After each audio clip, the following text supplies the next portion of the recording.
হাতে থালা বাসন না ধুয়ে রাখলে কি বরকত কমে যাবে? একবার স্ত্রী সবাস করার পর ফ্রেশ না হয়ে আবার মিলিত হলে কি গুনাহ হবে? জন্মবারে হাতের নখ চুল কাটা যাবে না, এই কথাটা কতটুকু শরীয়ত সম্মত? নামাজে ভুলবশত ওয়াজিব ছুটে গেলে নামাজের অনেক পরে সেটি জানতে পারলে কি নামাজটি পুনরায় কাজা পড়তে হবে?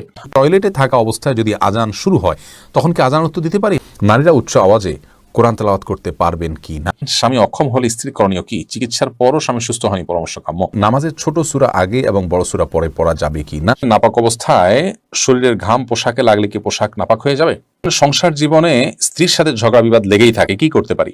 মহিলারা যদি অজু করা অবস্থায় কোনো পুরুষ দেখে ফেলে তাহলে কি অজু থাকবে? স্ত্রী মারা গেলে স্বামী গোসল করাতে পারবে? আর কি কি করণীয় আছে স্বামীর জন্য? একজন মহিলার স্বামী মারা যাওয়ার পর আবার অন্য জায়গায় বিয়ে হয়ে গেলে সেই মহিলা কি আগের স্বামীর সম্পত্তির অংশ পাবে? যদি শ্বশুর শাশুড়ির সাথে বনিবনা না হয় তাহলে আলাদা থাকলে কি গুনাহ হবে? মেয়েরা নখে কালো কলপ দিতে পারবে কি না? কেমন করে বুঝবো আল্লাহ আমার গুনাহগুলি মাফ করেছেন?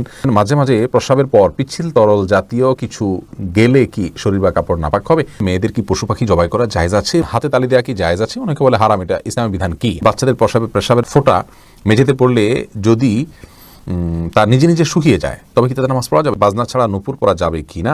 কাজা নামাজ কিভাবে আদায় করব? মোবাইলে কোনো সূরা রিংটোন হিসেবে রাখা যাবে কিনা? কোনো কিছুতে পা লাগলে সালাম করা কি জায়েজ? খাওয়ার সময় ছেলেদের গোপে পানি বা খাবার লাগলে তাকে হারাম হবে? টাক মাথায় চুল লাগানো যাবে কিনা? গীবতের গুনাহ থেকে বাঁচার উপায় কি? যাদের অল্প দাড়ি তাদের চাপ দাড়ি উঠানোর জন্য কি ঔষধ ব্যবহার করা যাবে? প্রিয় দর্শক, আজ দেরি না করি চলি আমরা প্রশ্ন উত্তর দেওয়ার পর্বে।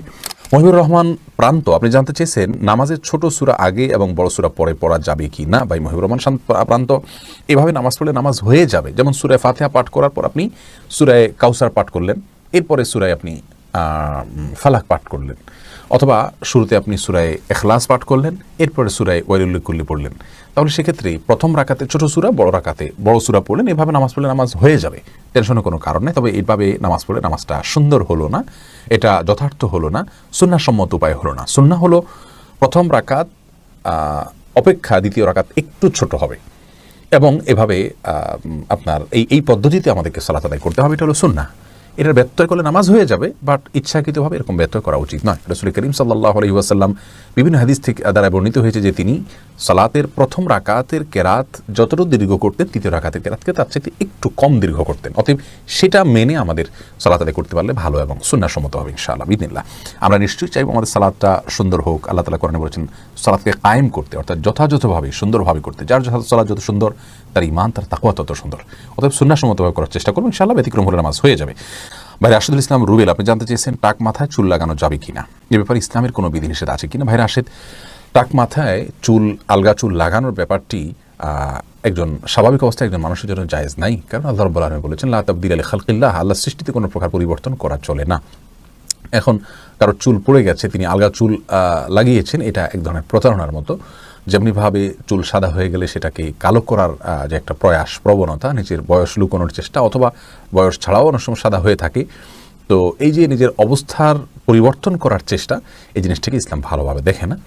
অতএব এটাকে স্বাভাবিকভাবে রেখে দেওয়াটাই উচিত, এবং এখানে কোনো প্রকার লুকোচুরি করা এটা অনুচিত এবং অসুন্দর।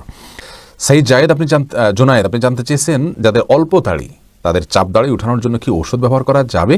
ভাই সাইদ জোনায়েদ, ঔষধ ব্যবহার করে দাড়ি উঠানো এটা যদি স্বাস্থ্যের জন্য ক্ষতিকর হয়, ক্ষতিকর হওয়ার কথা স্বাভাবিকভাবে, যদি ক্ষতিকর হয় তাহলে কিন্তু এটা করা জায়েজ নাই। আল্লাহ রাব্বুল আলামিন বলেছেন ওয়ালা তালকু বিআইদিকুম ইলা তাহলুকা, তোমরা নিজেদেরকে ধ্বংসের দিকে, ক্ষতির দিকে ঠেলে দিও না। অতএব এমন কোনো ঔষধ ব্যবহার করা যাবে না যে ঔষধ ব্যবহার করলে আমাদের ক্ষতি হতে পারে। আর যদি কোনো প্রকার ক্ষতি না হয় তাহলে সেক্ষেত্রে দাড়ি গজানোর জন্য তিনি যদি কোনো মেডিসিন ইউজ করতে পারেন, কোনো অসুবিধা নেই। তবে মনে রাখা উচিত আল্লাহ রাব্বুল আলামিন তাকে যেভাবে সৃষ্টি করেছেন সেটার উপরে সন্তুষ্ট থাকা, এটার মধ্যেই কল্যাণ নিহিত আছে।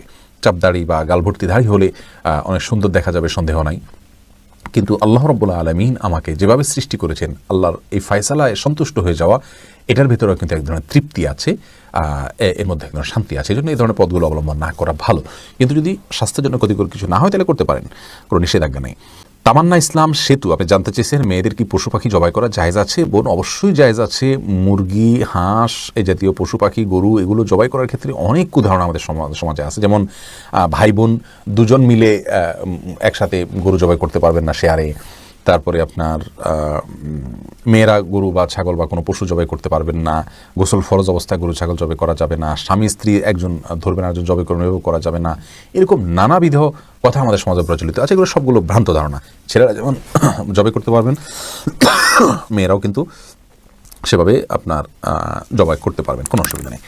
জবের যে শর্ত আছে বিসমিল্লাহ আল্লাহু আকবার বলে জবাই করে ফেলবেন। এরপরে ফাহিম, আপনি জানতে চেয়েছেন স্ত্রী মারা গেলে স্বামী গোসল করাতে পারবে আর কি কি করণীয় আছে স্বামীর জন্য। দেখুন, স্ত্রী মারা গেলে স্বামী গোসল দিতে পারবেন কি না এই বিষয়টি ওলামা একরাম এবং ইমামগণের মধ্যে মত পার্থক্য আছে। ইমাম আবু হানিফা রাহিমাহুল্লাহর মত হলো যে স্ত্রী মারা গেলে স্বামী তাকে গোসল দিতে পারবেন না। তার কারণ হলো তিনি মনে করেন মৃত্যুর সঙ্গে সঙ্গে বৈবাহিক সম্পর্কটা আর থাকে না, ছিন্ন হয়ে যায়, যার কারণে তারা মাহরামের মতো হয়ে যান। এখানে অন্য কোনো মেয়েরা গোসল দিবেন।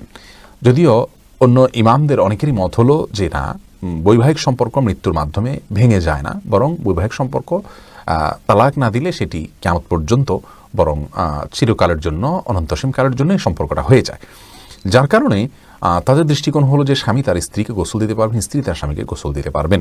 তো এক্ষেত্রে যদি ভিন্ন কোনো ভালো মহিলা থাকেন যিনি গোসল দিতে পারেন সেটা ভালো, এবং এক্ষেত্রে কোনো অসুবিধা নেই। এরপরে ভাই এমডি আবদুল্লাহ জানতে চেয়েছেন নারীরা উচ্চ আওয়াজে কোরআন তেলাওয়াত করতে পারবেন কি না।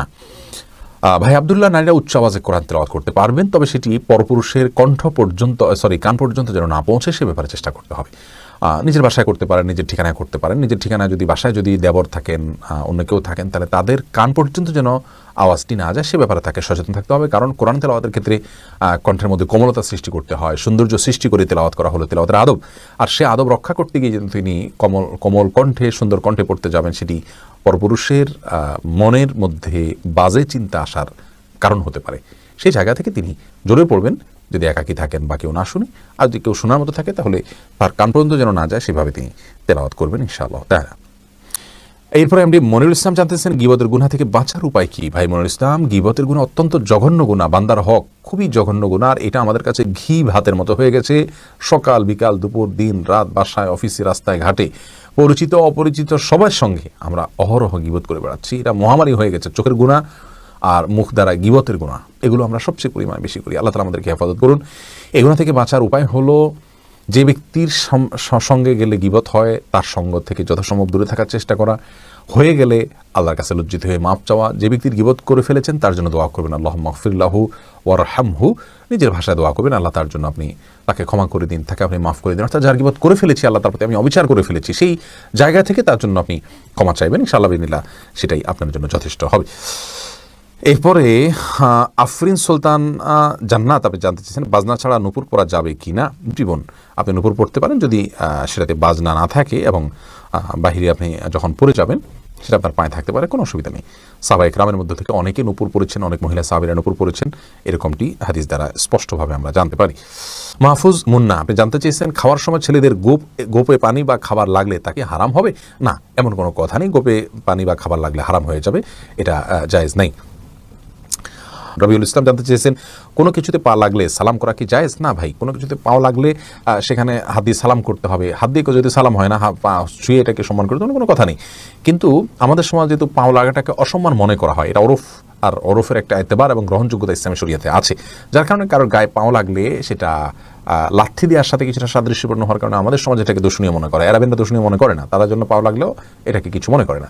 তো আমাদের সমাজে যদি দূষণীয় মনে করা হয়, সেহেতু যার কাছে যার গায়ে পাও লেগেছে তাকে যদি আপনি একটু টাচ করে আপনি আসলে পাও লাগাতে চাননি, হাত লাগাতে চেয়েছেন অথবা অশ্রদ্ধা করতে চান, এটা বোঝাতে চান, তাহলে সেটা ঠিক আছে, এটাতে দোষের কিছু নাই। তবে এর মানে এই নয় যে তাকে আপনি সালাম দিবেন। শারমিন সোনালী আপনি জানতে চেয়েছেন যদি শ্বশুর শাশুড়ির সাথে বনিবনা না হয় তাহলে আলাদা থাকলে কি গুনাহ হবে? আলাদা থাকলে গুনাহ হবে না। ওনাদের হক যদি মোটামুটি আদায় করা হয়, তাদের যেটুকু প্রয়োজন, আলাদা থাকলে যে গুনাহ হবে এমন কোনো কথা নেই। নাহিদ আলম জানতেছেন উলঙ্গ ছবিতে ভুলে দৃষ্টি পড়ে গেলে কি গুনাহ হবে? ভুলে দৃষ্টি পড়ে গেলে গুনাহ হবে না, কিন্তু যখনই স্মরণ হবে তখনই সাথে সাথে ফিরে আনতে হবে। আল্লাহ তাআলার ভয়, আল্লাহ তাআলা আমাদেরকে সেই ভয় এবং তাকওয়া নসিব করুন। এমনি বাপি জানতে চেয়েছেন আমি টয়লেটে থাকা অবস্থায় যদি আজান শুরু হয় তখন কি আজান উত্তর দিতে পারি? না ভাই, আপনি অপেক্ষা করবেন, বের হয়ে আজান উত্তর দিয়ে দিবেন। মোবাইলে কোনো সূরা রিংটোন হিসেবে রাখা যাবে কিনা? না, কোনো সূরাকে রিংটোন হিসেবে রাখা যাবে না, কারণ এতে কোরআনের প্রতি অসম্মান হয়। এদিক থেকে অসম্মান হয় যে কোরআন আপনার রিংটোনের কাজে ইউজ হওয়ার জন্য নাজিল হয়নি। এটা কোরআনের আয়াতকে দিয়ে যদি আপনি ঠোঙা বানান, সেখানে মুড়ি রাখেন, এটা যেরকম অপমান, রিংটোন হিসাবে কোরআনের আয়াতকে সেট করলে এরকম অপমান, কোরআনকে অজায়গায় ব্যবহার করা হয়। আর দ্বিতীয়ত হলো, এটা যে কোনো জায়গায় বেজে উঠবে, টয়লেটে বেজে উঠতে পারে, সেক্ষেত্রে অসম্মান হবে আল্লাহর কালামের। আবার অপূর্ণাঙ্গ অংশে আপনি তেলাওয়াতের এমন কোনো পর্যায়ে আপনি কল রিসিভ করতে পারেন যেখানে অপূর্ণাঙ্গ কথা থেকে যাবে, সেটাও কোরআনের অপব্যবহার। সব মিলিয়ে এটাকে রিংটোন হিসেবে ব্যবহার করা যাবে না। আফরিন মোল্লা, আপনি জানতে চেয়েছেন কাজা নামাজ কীভাবে আদায় করব। দেখুন, কাজা নামাজ আদায় করার পদ্ধতি হলো, যখন আপনি অনেকগুলো সালাত ছুটে যাবে তখন ধারাবাহিকভাবে পড়ে যাবেন, যতটুকু সম্ভব শুধু ফরজগুলো আদায় করে যাবেন, সুন্নত আদায় না করলেও চলবে, এগুলো পড়ে ফেলুন আস্তে আস্তে। শাহিদা খাতুন জানতে চেয়েছেন, কেমন করে বুঝবো আল্লাহ আমার গুনাহগুলি মাফ করেছেন। এটাকে নিশ্চিতভাবে বোঝার কোনো উপায় নেই বোন শাহিদা, তবে আল্লাহ রাব্বুল আলামিন আপনার গুনাহ মাফ করেছেন তার আলামত হিসাবে আপনি গুনাহ থেকে বেঁচে থাকার সুযোগ পাচ্ছেন, তওবার তৌফিক পাচ্ছেন, এবং ভালো কাজ করার তৌফিক পাচ্ছেন। এগুলোকে আপনি আলামত হিসাবে ধারণা করতে পারেন, কাউন্ট করতে পারেন, তবে নিশ্চিতভাবে বলার কোনো সুযোগ নেই। এই জন্যই তো আল্লাহ রাব্বুল আলামিনের কাছে তওবা আমরা মৃত্যু পর্যন্ত করে যাব, মাগফিরাত আমরা মৃত্যু পর্যন্ত চেয়ে যাবো ইনশাআল্লাহ বিদিনিল্লাহ। মামুন চৌধুরী জানতে চেয়েছেন, বাচ্চাদের পেশাবের ফোঁটা মেঝেতে পড়লে যদি তার নিজে নিজে শুকিয়ে যায় তবে কি তাদের নামাজ পড়া যাবে? যদি নিজে নিজে শুকিয়ে যেমন কোনো আলামত না থাকে তাহলে সেখানে নামাজ পড়া যাবে। আব্দুল মমিন জানতে চেয়েছেন, মহিলারা যদি অজু করা অবস্থায় কোনো পুরুষ দেখে ফেলে তাহলে কি অজু থাকবে? দেখুন ভাই আব্দুল মমিন, অজু করা অবস্থায় কোনো পুরুষ দেখলে অজু ভাঙবে এমন নয়, তবে সেটা যদি ইচ্ছাকৃত দেখেন তাহলে গুনাহ হবে, আর অনিচ্ছাকৃত হলে গুনাহও হবে না, কিন্তু এই দেখার সাথে অজু ভাঙার কোনো সম্পর্ক না, অজু থাকবে ইনশাআল্লাহ। এমডি নাসির উদ্দিন জানতে চেয়েছেন, মাঝে মাঝে প্রস্রাবের পর পিচ্ছিল তরল জাতীয় কিছু গেলে কি শরীর বা কাপড় নাপাক হবে? যদি শরীরে লাগে তাহলে সেই অংশটা ধুয়ে ফেলবেন, কাপড় লাগলে সেই অংশটা ধুয়ে ফেলবেন, বাস তাহলেই চলবে। নাপাক হবে যেটুকু লাগবে সেটুকু জায়গা। জহিরুদ্দিন মোহাম্মদ বাবর জানতে চেয়েছেন, হাতে তালি দেওয়া কি জায়েজ আছে? অনেকে বলে হারাম, এটা ইসলামী বিধান কি? হাতে তালি দেওয়া এটাকে হারাম বলার সরাসরি কোনো সুযোগ নেই, তবে অবাক করা কোনো কিছু, ভালো কিছু দেখলে মুখে সুবহানাল্লাহ বলা, আশ্চর্য হলে সুবহানাল্লাহ বলা, মাশাআল্লাহ বলা, এটা হলো সুন্নাহ, হাতে তালি নয়। কিন্তু যদি কেউ হাতে তালি দেন তাহলে সেক্ষেত্রে হারাম হয়ে যাবে, এটা মোটেও সঠিক নয়। খোকন মিজি জানতে চেয়েছেন, মেয়েরা নখে কালো কলব দিতে পারবে কি না? নখে যদি কলব দেন এবং তাতে যদি আলাদা আবরণ পড়ে যায় যেটা খোসার মতো উঠে, তাহলে সেক্ষেত্রে ওইটা দিয়ে উজু করলে উজু হবে না। পিরিয়ড চলাকালীন সময় দিতে পারেন, আবার পিরিয়ড ভালো হওয়ার আগে সেটা তুলে ফেলতে হবে। শাহিনুর ইসলাম সোনিয়া, আপনি লিখেছেন, স্বামী অক্ষম হলে স্ত্রী করণীয় কি? চিকিৎসার পরও স্বামী সুস্থ হয়নি, পরামর্শ কাম্য।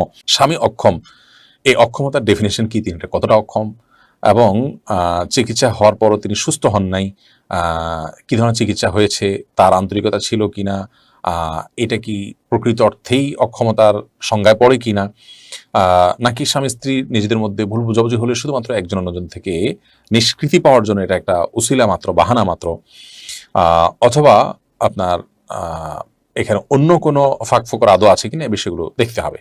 যদি এমন হয় যে স্বামী স্ত্রীর জৈবিক প্রয়োজন পূরণ করতে একেবারেই অক্ষম, চিকিৎসার পরও সেটা তার মধ্যে সে সমস্যা তার দূর না হয়, তাহলে সেক্ষেত্রে স্ত্রী বিচ্ছেদের উদ্যোগ গ্রহণ করতে পারেন। স্বামী যদি বিচ্ছেদ না দেন, স্বামী যদি তালাক না দেন, তাহলে সেক্ষেত্রে আদালতের মাধ্যমেও বিচ্ছেদের উদ্যোগ নিতে পারেন, সামাজিকভাবেও বিচ্ছেদের উদ্যোগ আলেম ওলামাদের মাধ্যমে, স্থানীয় মুরব্বিদের মাধ্যমে উদ্যোগ নিতে পারেন, তাকে প্রেশার দিতে পারেন, অর্থাৎ সে অধিকার তার আছে। ইসলাম বলে না যে একজন স্বামী অক্ষম হওয়ার পরও নারী সারা জীবন তার ঘর করে যেতে হবে, তবে প্রকৃত অবস্থাকেই সেটা নির্পণ নিজেরটা নিজে না করে অন্যদের সহযোগিতা নিয়ে, বিদগ্ধ মানুষগুলোর সহযোগিতা নিয়ে সিদ্ধান্তে আসতে পারলে সেটা অবশ্যই ভালো। শাহরিয়ার রহিম লিখেছেন, নাপাক অবস্থায় শরীরের ঘাম পোশাকে লাগলে কি পোশাক নাপাক হয়ে যাবে? নাপাক অবস্থায় যদি শরীরের ঘাম পোশাকে লাগে তাহলে সেই পোশাক নাপাক হবে না, কারণ মানুষ যখন গোসল ফরজ হওয়ার কারণে নাপাক হন কিংবা ছোট নাপাকও হন, তখন তার ঘামও নাপাক হয়ে যায় না, যার কারণে এই ঘামগুলো শরীরে, পোশাকে কোনো জায়গায় লাগলে সেই জায়গাগুলো নাপাক হবে না। সোহেল রানা, আপনি লিখেছেন, জন্মবারে হাতের নখ চুল কাটা যাবে না, এই কথাটা কতটুকু শরীয়ত সম্মত? নিছক কি কুসংস্কার, এর কোনো ভিত্তি শরীয়তে নেই।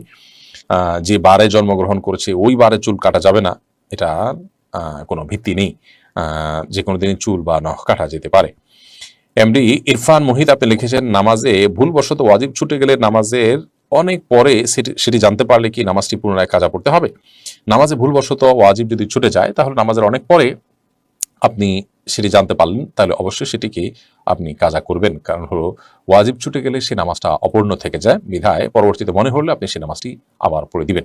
আর নামাজের মধ্যেই যদি মনে হয় তাহলে সিজদা সাউ দিলেই আপনি দায়মুক্ত হয়ে যাবেন। বাট নামাজ শেষ করার পরে মনে হলে সেই নামাজটা আবার পড়ে দিতে হবে, অর্থাৎ ওটা কাজা করাটা ওয়াজিব থাকে তখন।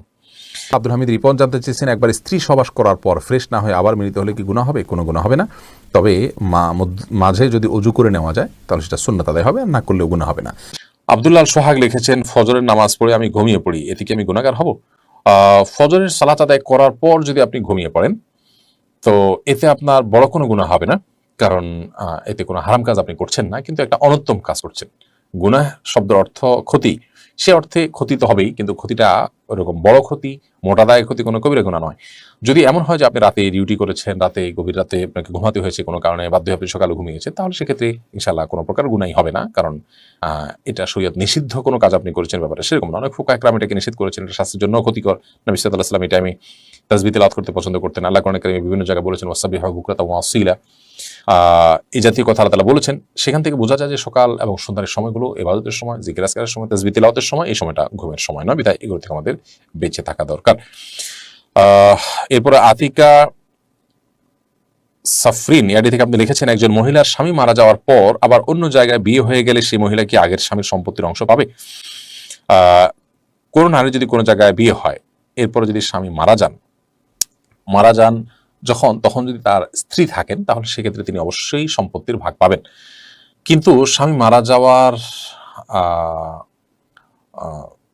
আগেই যদি তিনি বিবাহ বিচ্ছেদ হয়ে অন্যত্র বিয়ে করেন, তাহলে সেক্ষেত্রে আর আগের স্বামীর সম্পত্তি থেকে কোনো ভাগ তিনি পাবেন না। তাহলে দেখতে হবে যে স্বামী মারা যাওয়ার সময় তিনি ওই স্বামীর স্ত্রী ছিলেন কিনা। যদি স্ত্রী থেকে থাকেন ওই অবস্থায়, তাহলে স্বামী মারা গেলে অবশ্যই সে স্বামীর সম্পত্তিতে স্ত্রীর ভাগ থাকবে, তবে সেটি ভ্যারি করবে। যদি সন্তান থাকে তাহলে ভাগটা একরকম হবে, আর সন্তান না থাকলে ভাগটা আরেক রকম হবে। সন্তান থাকলে কিছুটা কম পাবেন, আর সন্তান না থাকলে সেক্ষেত্রে কিছুটা বেশি পাবেন মৃত ব্যক্তির। জসিম হোসেন জেএসআইডি থেকে আপনি লিখেছেন, রাতে থালা বাসন না ধুয়ে রাখলে কি বরকত কমে যাবে? আর রাতে থালা বাসন না ধুলে বরকত কমে যায় এরকম কোনো কথা কোরআনে কোথাও বলা হয়নি। প্রচুর পরিমাণে কুসংস্কার আমাদের সমাজে আছে, এটি সেরকম একটি বিষয়। আপনি থালা বাসন রাতে ধোবেন নাকি দিনে ধোবেন এটা আপনার ব্যাপার। তবে এই ক্ষেত্রে শরিয়ার নির্দেশনা হলো যে থালা বাসন, বিশেষ করে খাবার যদি থাকে, সেগুলোকে ঢেকে না রাখাটা এটা সুন্নাহর খেলাফ। আমরা যখন ঘুমিয়ে পড়ি অনেক সময় জিনরা বিচরণ করে এবং নানামুখী অসুবিধা তৈরি হয়। সবচেয়ে বড় কথা হলো যে আজকাল আমরা তেলাপোকা, তারপর টিকটিকি, নানা রকমের প্রাণী বিচরণের কথা আমরা জানি। এগুলো আমাদের অজান্তে বিচরণ করবে, সেগুলো আমাদের স্বাস্থ্যের জন্য ক্ষতির কারণ হতে পারে। এই জন্য সেগুলোকে ঢেকে রাখা অথবা উপর করে রাখা, সেটা হলো গুরুত্বপূর্ণ বিষয়। আমি ধোয়ার বিষয়টা এখন ধোবো, আমার থালা বাসনটা নাকি আমি কালকে সকালে দেবো, সেটা একান্তই আমার ব্যাপার। এক্ষেত্রে শরীয়ত আমাকে কোনো বাধ্যবাধকতা দেয়নি। তবে এটা ঠিক যে যত পরিচ্ছন্ন থাকা যায় ততই ভালো, যত সময়ের কাজ সময় করে ফেলা যায় ততই ভালো। কিন্তু এর মানে এই না যে থালা বাসন আমি রাতেরটা সকালে ধুলে আমার বাসায় বরকত থাকবে না, এমন কোনো কথা নেই। খায়রুল ইসলাম লিটন আপনি লিখেছেন, আমার গোসল ফরজ হয়েছিল কিন্তু টের না পেয়ে আমি নামাজ পড়ে ফেলেছি, এরপর টের পেয়েছি, এখন কি করব? দেখুন, গোসল ফরজ হয়ে যাওয়ার পর আপনি টের পাননি, নামাজ পড়ে ফেলেছেন, পরে যখন আপনি নিশ্চিত হয়েছেন যে আপনার গোসল ফরজ হয়েছিল, আপনি এখন পুনরায় গোসল করে নামাজটা কাজা করবেন। ইকবাল হোসেন আপনি লিখেছেন, যারা সিগারেট খায় তাদের পিছনে নামাজ হবে কিনা? যারা ধূমপান করে নিশ্চয়ই তারা ফাসিকের কাতারে পড়ে, তারা প্রকাশ্যে গুনাহে লিপ্ত, তাদের পিছনে নামাজ পড়লে নামাজ আদায় হয়ে যাবে, কিন্তু এরকম ব্যক্তিকে ইমাম নিযুক্ত করা গুনাহের কাজ, এবং এইরকম ব্যক্তির পিছনে নামাজ পড়াটা মাকরুহ। তবে নামাজ আদায় হয়ে যাবে, মাকরুর সাথে আদায় হয়ে যাবে, অর্থাৎ ত্রুটিপূর্ণভাবে আদায় হয়ে যাবে। যদি বিকল্প কোনো ভালো লোক না থাকে এবং জামাত মিস হওয়া ছাড়ার কোনো অপশন না থাকে, তাহলে সেক্ষেত্রে এই ব্যক্তির পিছনে নামাজ পড়লে নামাজ আদায় হয়ে যাবে ইনশাআল্লাহ, কোনো অসুবিধা হবে না। কারণ সেই ক্ষেত্রে এটা আপনি অনেকটা নিরুপায়। ইমাম সাহেব তার ছোটখাটো ভুল ভ্রান্তি আছে, এই অজুহাতে আপনি জামাতে নামাজ পড়লেন না, এই সুযোগ কিন্তু নেই। প্রয়োজন আপনি অন্য কারো পিছনে নামাজ পড়বেন, আর একটু ভালো মানুষ পেলে তার পিছনে নামাজ পড়বেন, অন্য মসজিদে যাবেন, কিন্তু আপনাকে জামাতে নামাজ পড়তে হবে। এরপর প্রশ্ন করেছেন এমডি মান্নান, আপনি লিখেছেন, সংসার জীবনে স্ত্রীর সাথে ঝগড়া বিবাদ লেগেই থাকে, কি করতে পারি? দেখুন, দাম্পত্য কলহগুলো সৃষ্টি হয় সবর এবং শকর না থাকবার কারণে। এটি হলো প্রধান এবং মৌলিক কারণ। স্বামী বলুন, স্ত্রী বলুন, যার মধ্যে সমস্যা থাকুক না কেন, সমস্যা এই দুটির কোনো একটি, হয় সবর নেই আর না হলে শকর নেই। এছাড়া আরো কারণ থাকতে পারে, কিন্তু এটি মৌলিক কারণ। সবর এবং শকর ছাড়া কখনো দাম্পত্য জীবনে সুখ শান্তি পাওয়া সম্ভব নয়। স্বামী বলুন আর স্ত্রী বলুন, উভয়কেই কোনো না কোনো ক্ষেত্রে ধৈর্য ধারণ করতে হয় এবং শুকর আদায় করার মানসিকতা থাকতে হয়।